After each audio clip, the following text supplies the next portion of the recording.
Welcome to this explainer. Today, we're rolling up our sleeves to conduct a forensic scientific breakdown of one of the most complex and devastating corporate collapses in history. We're going to examine the exact variables, the fraudulent accounting mechanisms, and the terrifying data that brought down an absolute titan of industry. So let's dive right into the anatomy of a financial disaster. To kick things off, we have to look at the fundamental contradiction of Enron.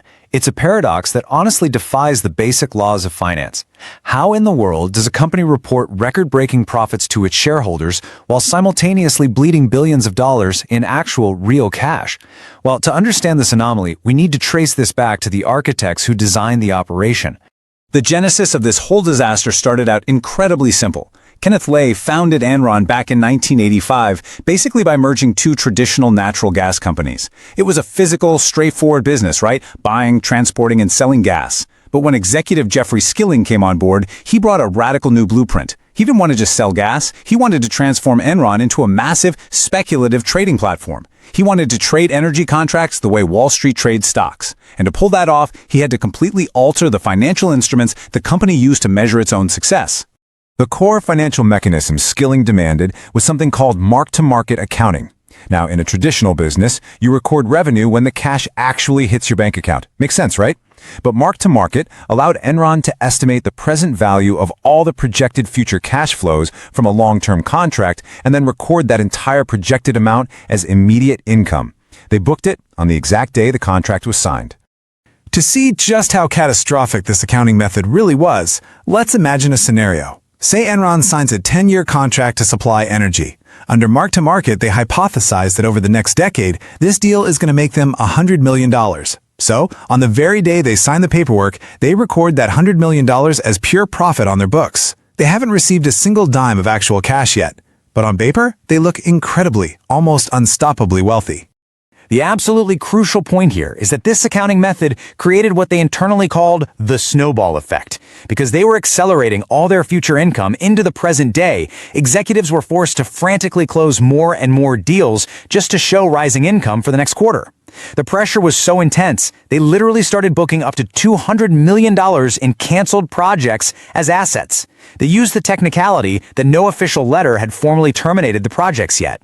The snowball was rolling fast, but it was made entirely of fictional snow. Which brings us to the critical, fatal flaw in Enron's hypothesis. What happens when reality actually sets in? What happens when those speculative projects fail and the $100 million you already proudly claimed as profit turns into a massive real-world loss? If Enron admitted their predictions were wrong, their stock price, which was the lifeblood of executive bonuses and company leverage, would completely collapse. They absolutely could not let the real data see the light of day. Enter Chief Financial Officer Andrew Fastow. To solve this problem, he introduced a new, highly deceptive variable into the equation: special purpose entities, or SPEs. On paper, SPEs are just legal shell companies or limited partnerships created for specific, temporary financial goals. But Fastow didn't just use them. He weaponized them. He essentially built a shadow empire. Instead of admitting a project was failing, Enron would quietly transfer that toxic, losing asset, along with all the crushing debt attached to it, into one of these supposedly independent SPEs.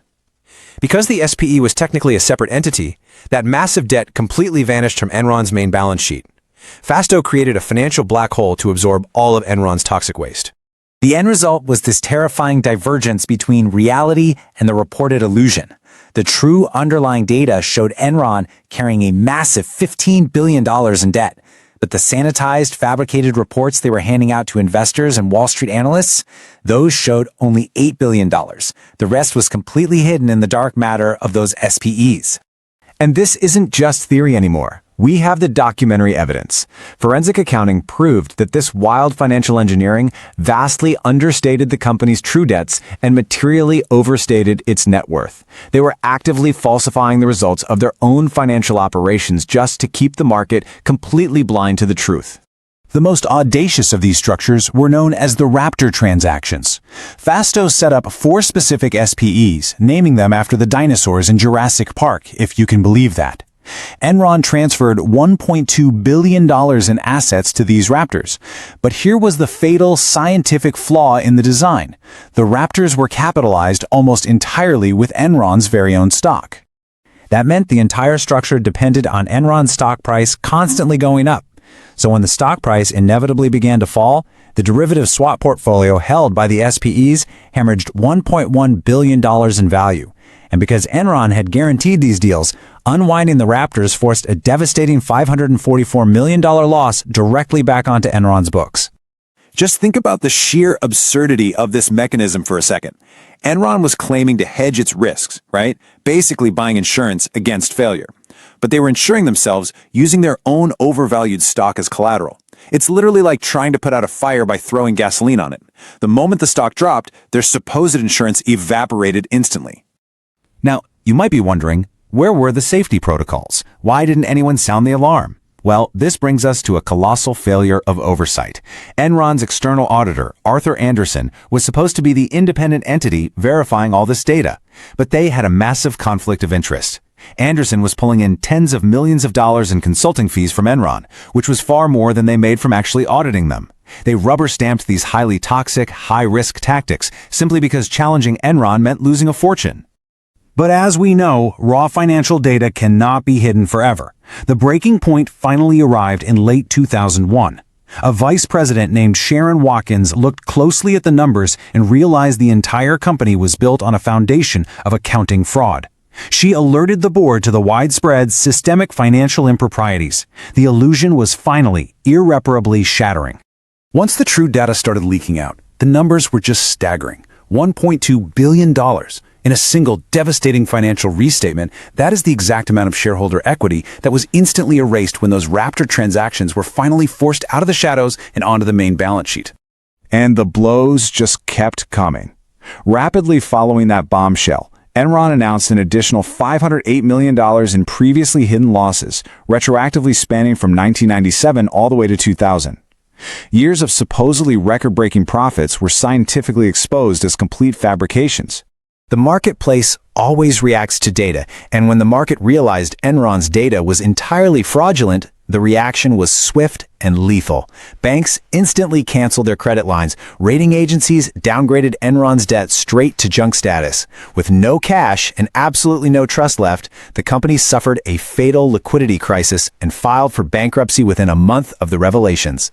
The fallout from this massive fraud went far beyond just Houston, Texas. It triggered a complete overhaul of the entire financial ecosystem. It necessitated the creation of the Sarbanes-Oxley Act of 2002. This was a federal law specifically engineered to ensure that a corporate deception of this magnitude could never ever happen again.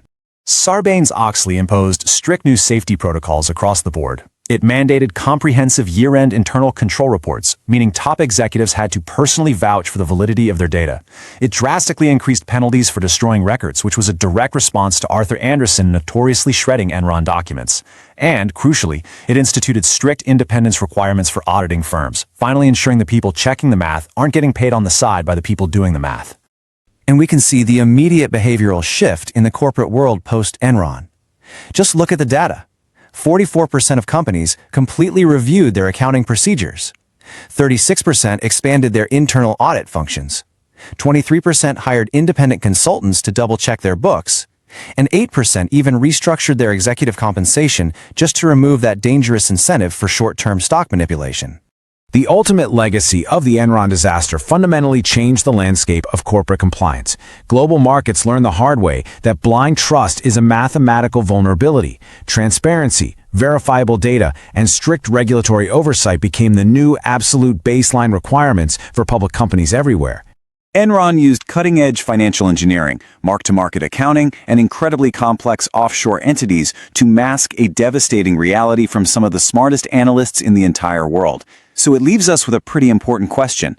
If they could hide a multi-billion-dollar collapse in plain sight back then, what hidden variables might still exist deep within the balance sheets of today's markets? Keep looking closely at the data. Thanks so much for exploring this explainer with me today.